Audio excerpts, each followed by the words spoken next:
Hi guys, welcome to this new video tutorial. In this video I will show you how you could easily download and install the Android Studio.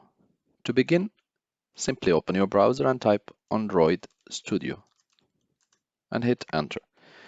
On Android developers you will find developer.android.com. You want to click on it.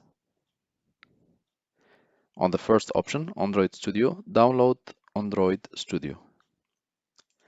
Scroll down on this chart and click I have, read and agree, and click download Android. The download will begin and the operation will take about 3 minutes to 4 minutes based on how fast is your computer. Please note that you are downloading 1 giga file.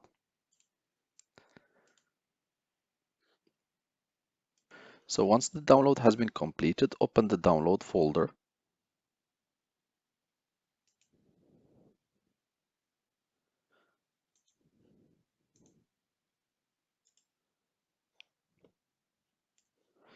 Right click on the system and click Run as Administrator. Wait a few seconds and then the installation window will prompt you to install the software.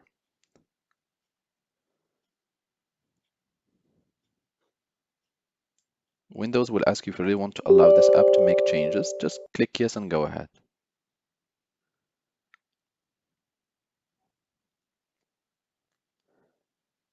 The setup will be loading and then you'll be prompted to accept the terms and conditions so that the installation can begin. So click Next, on root virtual device, click Next, choose the file where you want to install it, click OK, then click Next. So usually you might be asked to select an empty folder, so I will just select one and click Browse and click OK, and then click Next. Install, and the installation will begin. Once the installation has been completed, you will be asked to restart your computer so that the settings can finish and then you can be using the Android Studio. Thank you guys for watching and talk to you soon in a new video tutorial.